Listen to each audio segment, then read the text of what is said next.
You must do this. You must do the presentation either face-to-face or through a web conference.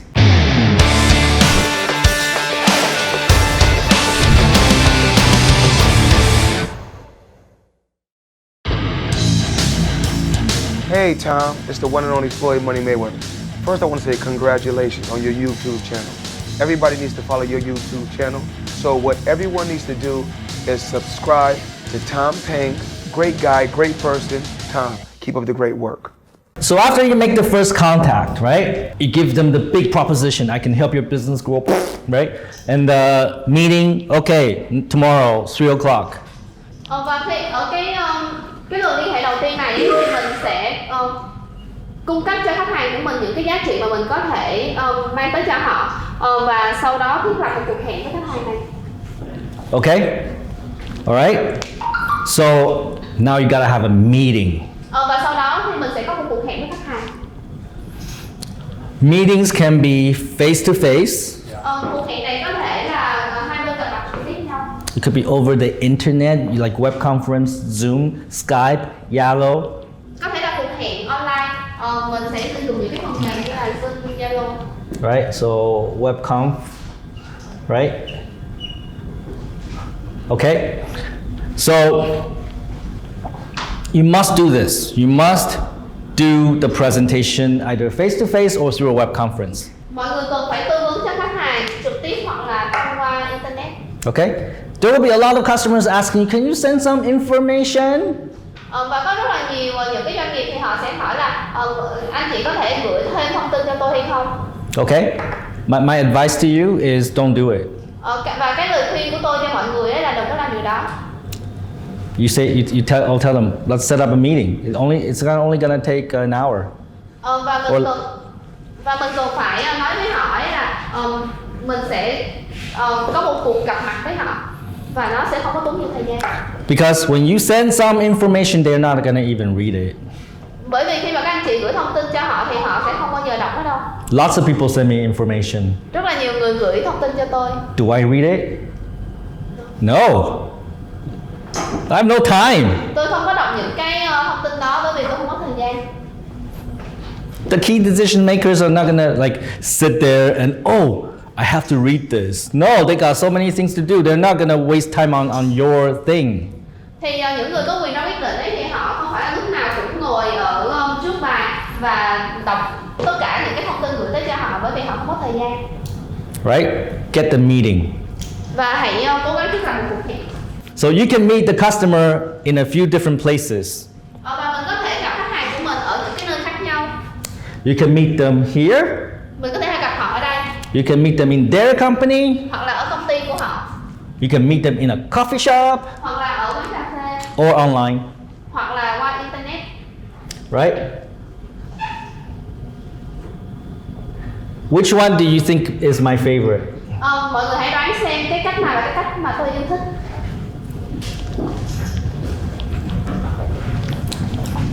Web conference is web conference, not WC, not washroom, okay?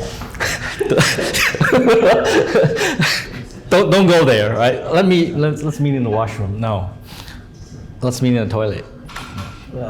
What else? Coffee shop, right? Okay, so their office, our office, web conference, or coffee shop. Which one do you think is my favorite?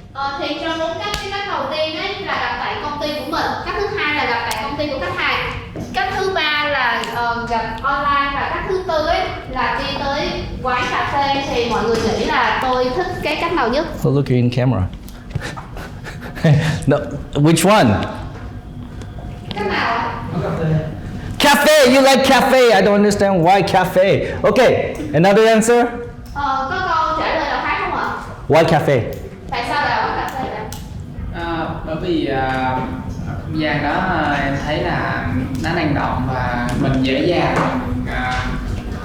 nó thấy quán cà phê hay là một số quán ăn gì đó mình có thể dễ dàng giao tiếp. The environment in the coffee shop is dynamic. Okay, so the environment in coffee shop is dynamic. That means there's a lot of distractions. Thì nếu như mà cái không gian ở quán cà phê nó năng động ấy thì sẽ dẫn tới rất là nhiều những cái sự mất tập trung. You want the prospect to focus on you. Mình muốn khách hàng của mình tập trung vào mình. Right? Okay. My favorite place is my office. Và cái cách mà tôi yêu thích ấy là ở công ty của mình. Because one, Vietnamese people are suspicious. Bởi vì những người Việt Nam ấy thì thường là họ rất là thận trọng. Because they're scared of scams. Và họ sợ cái việc mà bị lừa. There are a lot of scams. Và rất là nhiều những cái sự lừa gạt. So when you bring them into this office, they see, oh, it's a real company. Oh wow, it's actually pretty big. There's like 300 people there. Oh wow. Thì khi mà mình đưa khách hàng tới công ty của mình thì họ sẽ thấy là đây là một cái công ty có thật và có rất là nhiều nhân viên làm việc tại đây. Right? And they believe you more. Và họ sẽ tin tưởng mình nhiều hơn. You have credibility. Và mình có một cái sự tin tưởng từ họ. Right? If you go to their office, nếu mà mình tới công ty của họ, you have to spend time travel there. Mình cần phải tốn thời gian để di chuyển tới đó. Again, time is money. Nhưng mà thời gian là tiền bạc. If you go to coffee shop, you have to go there. Nếu như mà mình tới những cửa hàng, những cái quán cà phê thì mình cũng phải tốn thời gian để đi tới đó. Time's money. Thời gian là tiền bạc. So what you want is you have a 3 o'clock, you have a 4 o'clock, you have a 5 o'clock, you're here. They come to you. That would be the best. Thì cái điều mà mọi người nên làm là thiết lập những cuộc hẹn 3 giờ, 4 giờ, 5 giờ tại công ty của mình và khách hàng sẽ chủ động tới gặp mình.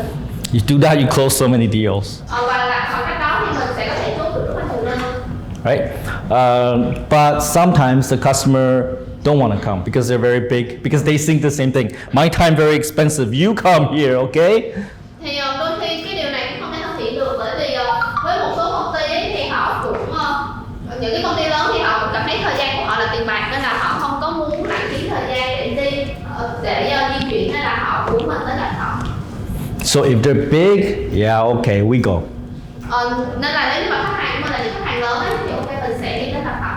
But if they're small, nếu mà đó là khách hàng nhỏ, like you know this deal is so small, maybe you don't waste your time, you get them to come here. Thì nếu như mà các anh chị biết là nếu mà có chốt được cái đơn này thì cái đơn này nó rất là nhỏ thôi thì mình nên mời khách hàng tới đây. Do you know how to evaluate whether to go or make them come? Do you know how to decide whether you should go or they should come? Thì mọi người đã biết cách là như thế nào để quyết định là mình sẽ tới gặp họ hay là họ sẽ tới gặp mình chưa? Okay, everybody knows? Everyone knows? Mọi người biết không ạ? Yes, yes, yes, yes, yes. Okay, then I don't need to talk more. Okay. Now, when you do presentation, yes, go ahead. Khi mà mình tư vấn với khách hàng, when you do presentation, you have to be the expert. Thì khi mà mình tư vấn cho khách hàng thì mình phải là một chuyên gia. Right? If you're not the expert, they won't believe you. Nếu như mà các anh chị không phải là chuyên gia thì họ sẽ không có tin tưởng mình đâu. They won't trust you. Họ sẽ không tin mình. And they will not buy from you. Và họ sẽ không có mua sản phẩm của mình. Right? You have to know more than they do. Mọi người cần phải biết nhiều hơn khách hàng của mình. That means you have to know a lot, everything about our product. Đó là lý do tại sao các anh chị cần phải biết rất nhiều về sản phẩm của mình. That means you need to know a lot about e-commerce. Và thương mại điện tử. You need to know about marketing. Và mọi người cũng cần phải biết về marketing. You need to have some ideas on how to help their business. Và mọi người cũng phải có một số cái sáng kiến là như thế nào để hỗ trợ doanh nghiệp của họ. If you don't know that and they ask you a question, you go, I don't know. Nếu như mình không biết những điều đó và khi khách hàng hỏi mình ấy, mình trả lời là mình không biết. Okay, bye. Thì khách hàng sẽ không có làm việc với mình đâu. So you have to know more than them. Nên là mình cần phải biết nhiều hơn khách hàng của mình. When they see you as the expert, Và khi mà họ cảm thấy mọi người là chuyên gia, they rely on your advice. thì họ sẽ nghe vào những cái lời khuyên của mình. Then they will buy from you. Và họ sẽ mua sản phẩm của mình. So what that means is that there's a lot of education required. Cái điều tôi muốn nói với mọi người ở đây đấy thì mọi người cần phải học rất là nhiều. There's a lot of learning. Có rất là nhiều thứ cần phải học. Not everybody here knows e-commerce. Không phải là tất cả các anh chị ở đây đều biết về thương mại điện tử. That means you have to spend a lot of time learning the product, learning e-commerce and marketing. Nên điều đó có nghĩa là mọi người cần phải tốn rất là nhiều thời gian để học về thương mại điện tử, về marketing và về sản phẩm của mình. Anybody here is like, oh, fuck it, I'm not gonna come here and learn stuff.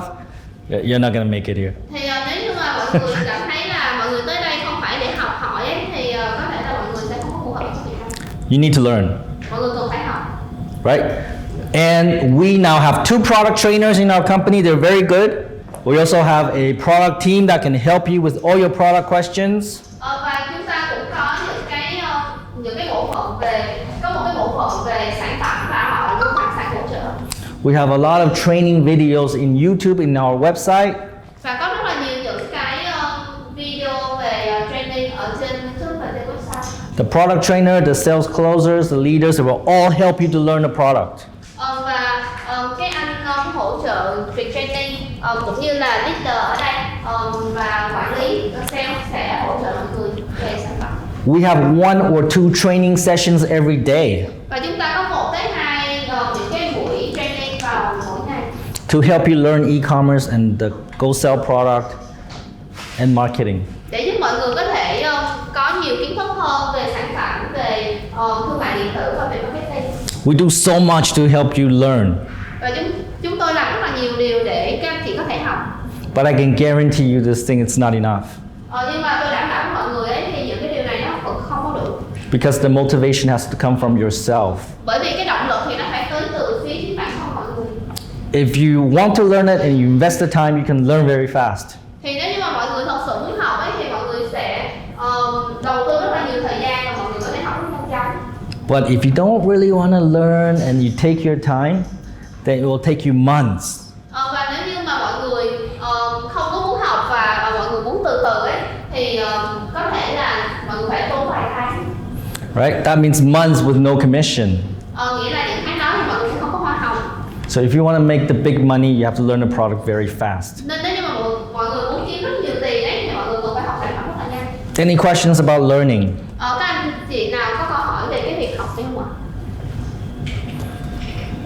Told you it's not easy. Thì cái này nó không có dễ đâu. Okay? Are you gonna learn? Mọi người có muốn học không ạ? Yes. Okay, good. Okay.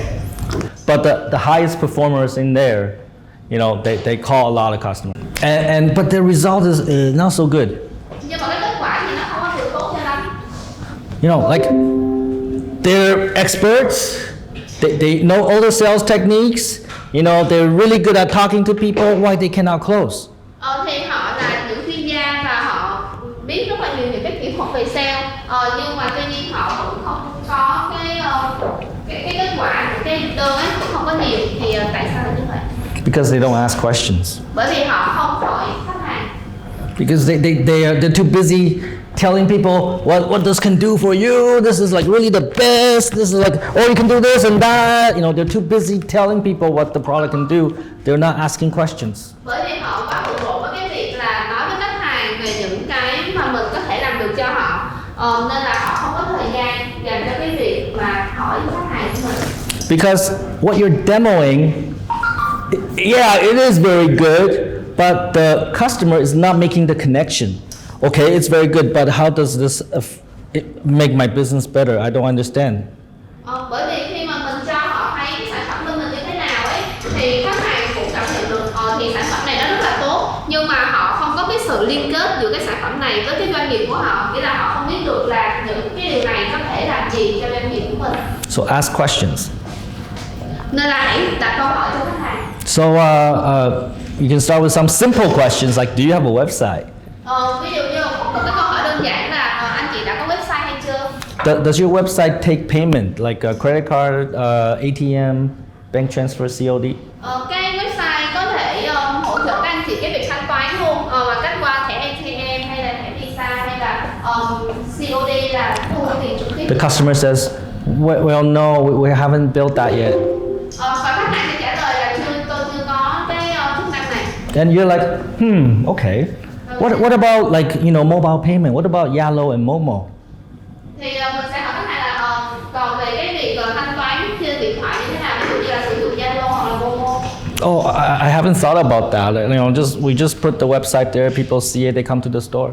Thì khách hàng nói là tôi chưa bao giờ nghĩ về điều đó hết, và tôi chỉ để thông tin ở trên cái website và khách hàng thấy thì sẽ tới trực tiếp cửa hàng để mua.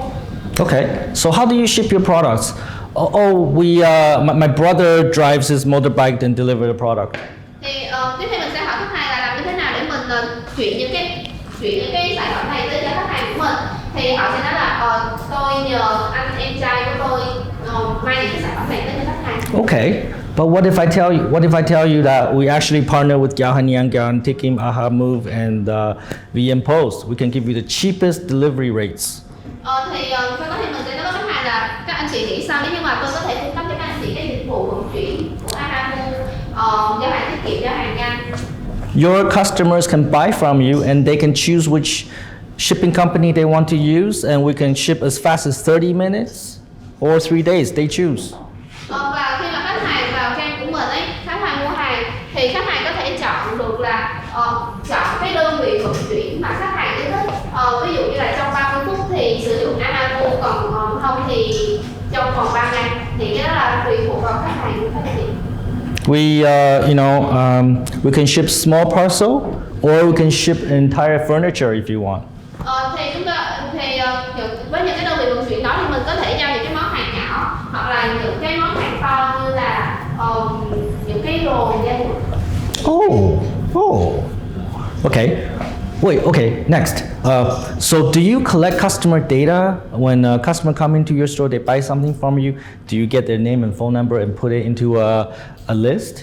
Thì các anh chị đã có một cái danh sách những cái khách hàng sử dụng sản phẩm của bên mình chưa? Ví dụ như là khi mà khách hàng tới cửa hàng của mình mua sản phẩm thì mình có cái điện thoại và tên của họ hay không?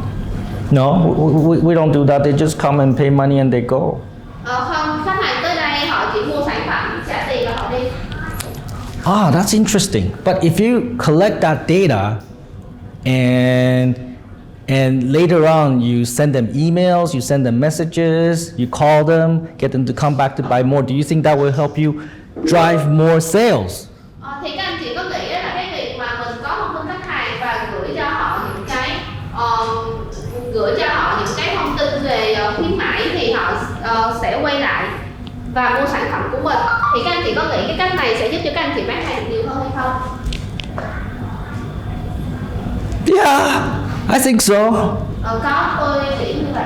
Oh, good, because with GoSell, every time people come in, you collect their phone number, you put in the system, you give them a membership card. It's so easy. Demo.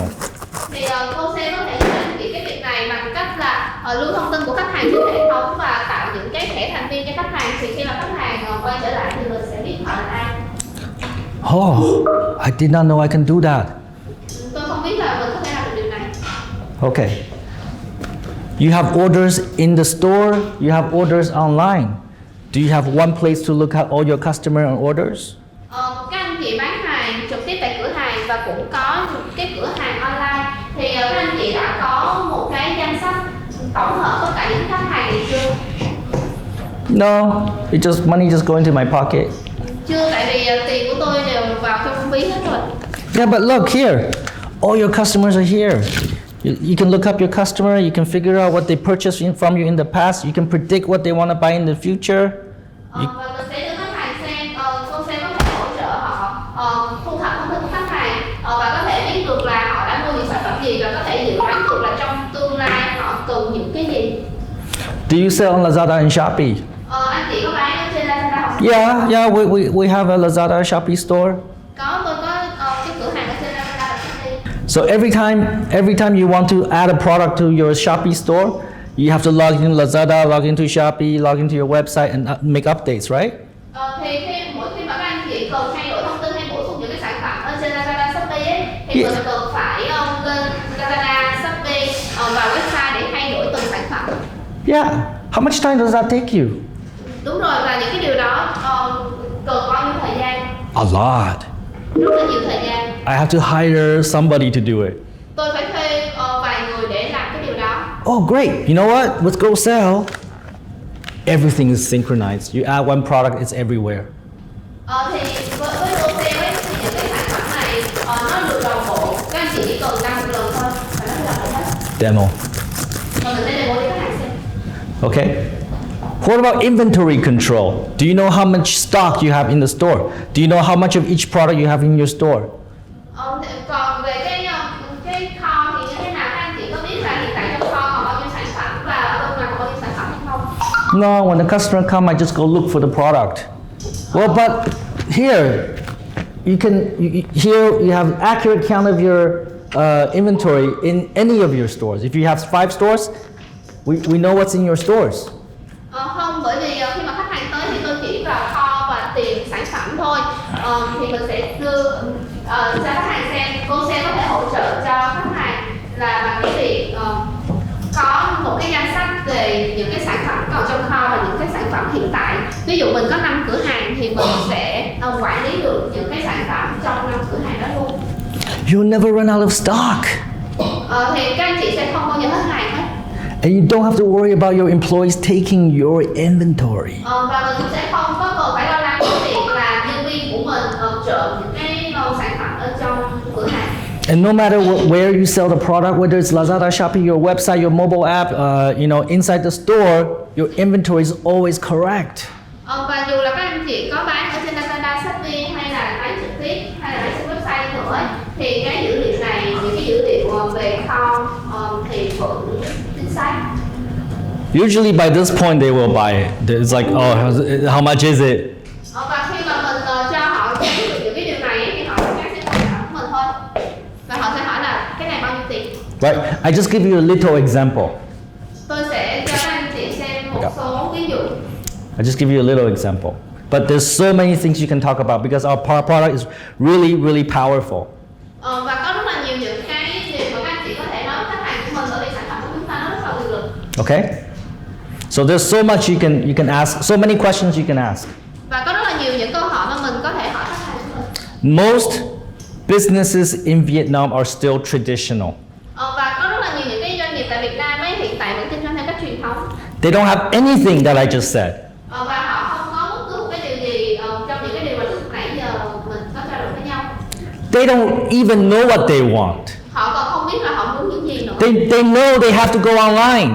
Họ biết là họ cần phải bán hàng online. Everyone knows e-commerce is the future. Tất cả mọi người đều biết thương mại điện tử là tương lai. But they don't know how to do it. Nhưng mà họ không biết làm như thế nào để làm điều đó. They need your help. Và họ cần sự trợ giúp từ các anh chị. They don't know how to do it. Họ không biết làm điều đó như thế nào. You're there to offer them the fastest, cheapest, and the most effective way to do it. Và cái việc sử dụng sản phẩm của công ty mình là một cái cách nhanh nhất, rẻ nhất và hiệu quả nhất để làm được điều đó.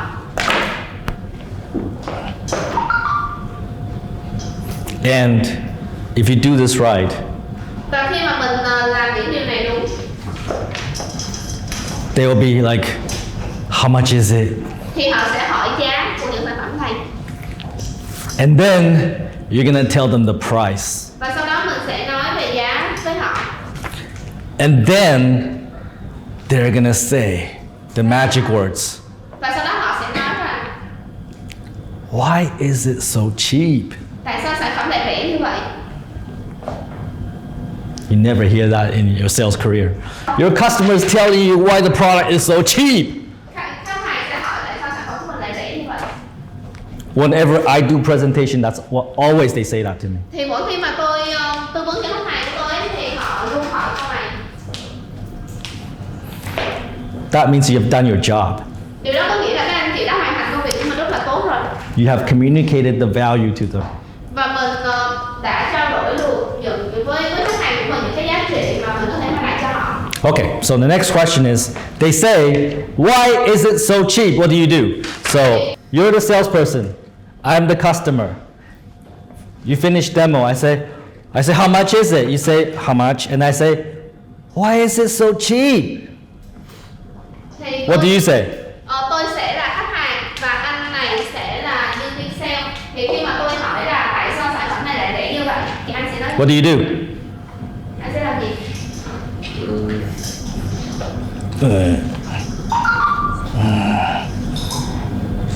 Okay, the customer is like, okay, bye bye. Run away. Và sau đó khách hàng sẽ mở luôn. Did everybody understand my question? Mọi người có hiểu câu hỏi của tôi là gì không ạ? Everyone understand my question? Mọi người hiểu câu hỏi đúng không? Okay, I'll ask you later. Understand my question? Okay. You're sales, I'm customer. Anh là sale, tôi là... You finish demo, I ask you, how much is it? Sau khi mà anh demo xong thì tôi hỏi là giá như thế nào? You tell me price. Anh nói giá. I say, why is it so cheap? Và tôi hỏi tại sao sản phẩm này lại rẻ như vậy? What do you do? Anh sẽ làm gì tiếp theo?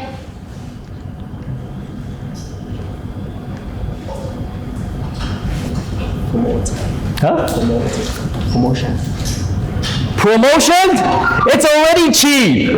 I said so cheap and you're gonna give me more discount? Anh nói là chương trình khuyến mãi thì khi mà khách hàng hỏi là sản phẩm rẻ như vậy rồi bạn ấy vẫn muốn chiết khấu sản phẩm hay sao? So, you're sales, I'm customer. Why is it so cheap? Chị là sale còn tôi là khách hàng, thì khi mà tôi hỏi là tại sao sản phẩm này rẻ như vậy thì mình sẽ trả lời như thế nào?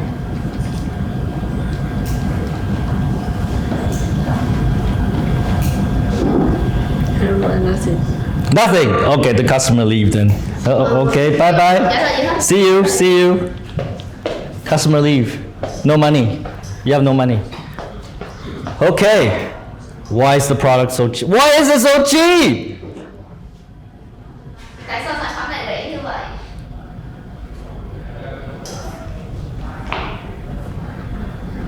No? Oh, dude, the customer walks away. The customer says it's so cheap, but no one wants to sell it to me. Let's try somebody over here. Let's try this guy. Hello. Why is it so cheap? Tại sao sản phẩm này rẻ như vậy? Mục đích công ty của tôi tạo ra cái sản phẩm này là đem cái giá trị tốt đến cho khách hàng. The purpose of the product is bring the value to customer. Okay. Oh, okay. All right. Bye bye. Bye bye. Okay. Customer walk away. Why is it so cheap? Tại sao sản phẩm này rẻ như vậy? Nghĩ cái giá này là do cái nhu cầu thương mại điện tử bây giờ phát triển rất lớn nên cái giá nó sẽ cạnh tranh hợp tác lâu dài với lại khách hàng thì sẽ giá thì E-commerce is high, so this is the competitive price. So we want to have a long relationship. Okay, I'll think about it. I'll think about it. I'll think about it. Anh sẽ nghĩ về điều này. Why is it so cheap? Tại sao nó có thể rẻ như vậy? Bởi vì tháng này là có khuyến mãi, The promotion in this month. khuyến mãi cho nên nó thì có giá này. So we got this price. Okay. Well, that might be okay. That's the best one so far. Điều đó thì ổn. Thì đây là cái câu trả lời ổn nhất. But the customer's still gonna leave though. The customer's still gonna go. Nhưng mà khách hàng vẫn sẽ bỏ đi thôi. Right. And one thing I noticed is that you want to sell promotion. You never sell promotion. Và cái lời khuyên của tôi là mọi người đừng có bao giờ bán Right? cái promotion. Yeah, you don't want to sell promotion. Promotion is a tool that that you use only when you need it. Thì những cái khuyến mãi này thì nó chỉ là cái công cụ để các anh chị có thể tiếp cận thôi. Right? So you don't offer promotion easily. It's very hard to get promotion. Nên là mọi người đừng có đưa cho khách hàng những cái You wanna try? một cách quá dễ dàng, bởi vì và mình phải làm cho khách hàng thấy là những cái khuyến mãi này nó rất là khó để có được. Why is it so cheap? Because I have a close process and have many partners. I think it's inventory, post on web or many things, and its result is why my product is very cheap. Therefore, I don't understand what you just said, but I'm gonna go now. Thank you. Well, you lost me. Like you did not close me. No one can anyone can close me. I just said, why is it so cheap? Có ai có thể chốt được tôi không ạ? Tại vì khi mà tôi nói là cái đơn này, tại sao cái sản phẩm này lại rẻ như vậy? Can I tell you what I would do? Tôi có thể nói với các anh chị biết tôi sẽ làm gì không? Okay, you say, why is it so cheap? Anh hãy nói là tại sao sản phẩm này rẻ như vậy đi. She's shy. He's like a really shy person. You say, why is it so cheap to me? Chị hãy nói là tại sao sản phẩm này lại rẻ như vậy? Yeah, it's a hard work, man. What? Tại sao sản phẩm này rẻ như vậy? Sign here. Ký tên vào đây. Sign here. Yeah. Okay. Contract. You sign here. Yeah, okay. Deal. Done. Như vậy là chốt trong đơn. They already say, why is it so cheap? They want to buy it. Give them the contract. Khi mà khách hàng hỏi tại sao sản phẩm này rẻ như vậy và họ muốn mua thì mình cứ đưa cái hợp đồng cho họ. Why do I spend so much time on this? Tại sao mình lại tốn quá nhiều thời gian vào cái điều này? Because I keep on seeing the same mistakes. Và bởi vì tôi thấy rất là nhiều những cái lỗi tương tự như vậy. Customers ready to buy. Khách hàng đã sẵn sàng để mua rồi. But you're still talking about promotion, discount. You're still explaining. No need. They're ready. Contract out. Nhưng mà mình cứ liên tục nói về những cái khuyến mãi và những cái sự giảm giá, trong khi khách hàng đã sẵn sàng mua sản phẩm của mình rồi. Make them sign. Và hãy đưa họ cái hợp đồng và để họ ký. If they sign, they pay. Nếu mà họ đã ký rồi thì họ sẽ trả tiền. Always. Luôn luôn như vậy. Everyone understand that. Tất cả mọi người đều hiểu điều này đúng không ạ? Okay? Seriously, this is a big problem. Nói một cách nghiêm túc ấy, thì đây là một cái vấn đề rất là nghiêm trọng. When I tell them this is a big problem, they don't believe me. Thì khi mà tôi nói điều này với nhân viên của mình thì họ không có tin tôi. So finally, one salesperson try it. Bring a contract to the customer, sign. Cho tới khi một nhân viên sale ở đây làm điều đó, cầm theo cái hợp đồng và đưa cho khách hàng ký. Deal closed. Và chốt được đơn. And everybody saw that. Now they all do it.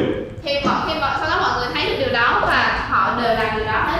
So before they meet the customer, they print the contracts. Sometimes they print like 2 different copies. If they buy this, they can use this one. They buy that, they can use that one. They bring contracts to see the customer, and after the presentation, contract out. Thì tất cả mọi người đều in sẵn hợp đồng và đưa cho khách hàng. Đôi khi họ còn chuẩn bị 2 bộ hợp đồng nữa. Trong trường hợp khách hàng mua gói này thì sẽ đưa hợp đồng này, trong trường hợp mua gói kia thì sẽ đưa hợp đồng kia. Và sau khi mà tư vấn cho khách hàng xong thì họ sẽ lập tức đưa cái hợp đồng cho khách hàng ký. When the team started doing that, the close rate went through the roof. Và khi họ làm cái điều đó thì cái tỷ lệ chốt đơn ấy nó tăng cao. When the team did that, you know, I spent a lot of money on paper. Và cái đội là những anh chị là bắt đầu làm cái điều đó thì tôi đã tốn rất là nhiều tiền cho giấy.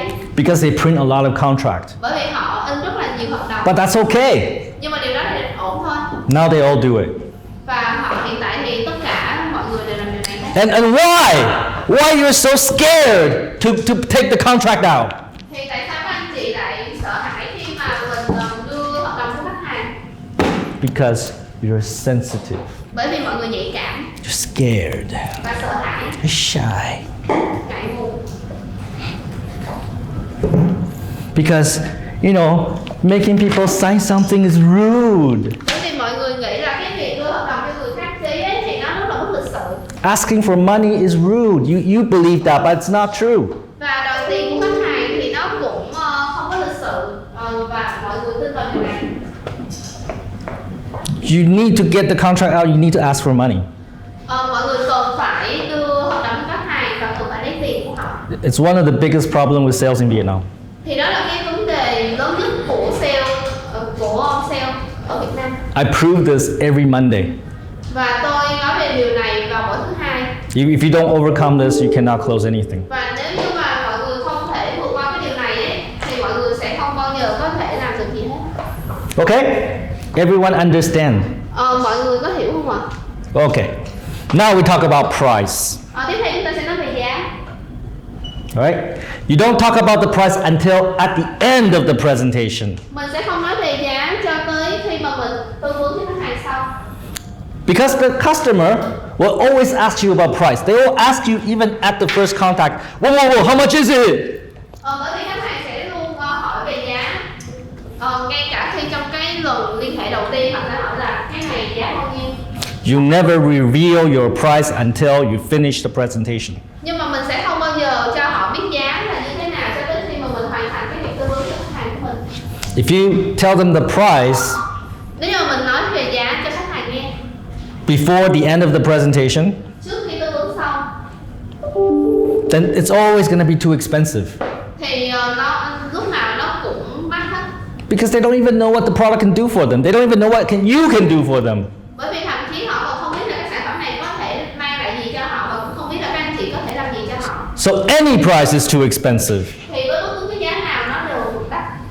But once you go through the presentation, you ask them questions, you explain what the product can help, how the product can help their business. Once they understand, you will get this, why is it so cheap? Thì khi mà mình cho khách hàng thấy được sản phẩm của mình có thể hỗ trợ cho họ những gì và để cho khách hàng hiểu được là mình có thể giúp được họ thì họ sẽ cảm thấy sản phẩm này rất là rẻ. Okay? It's true. Đó là sự thật. That's why we're closing like 20 million, 30 million, 50 million dong deals. Thì đó là lý do tại sao bên mình có thể chốt được những cái đơn trị giá 2-3 triệu. Our salespeople, because our product only starts at 5 million. So, but our salespeople can sell 2 year, 5 year, 10 years. Sale của mình có thể bán được những cái gói từ 2, 3 tới 5 năm. Because once the prospect believe it's so cheap, Bởi vì khách hàng tin rằng cái sản phẩm của mình rất là they're like, yeah, give me 5 years. nên là họ sẽ yêu cầu cái gói 5 năm. It's amazing. Nó rất là tuyệt vời. It's all techniques. Đó là tất cả những cái kỹ thuật. Okay? Don't talk about the price until the end of the presentation. Đừng có nói về giá trước khi mà mình hoàn thành cái việc tư vấn của mình. If they ask you about price, tell them that you will tell them the price later, but now you just want to help them or whatever you say, delay the price question.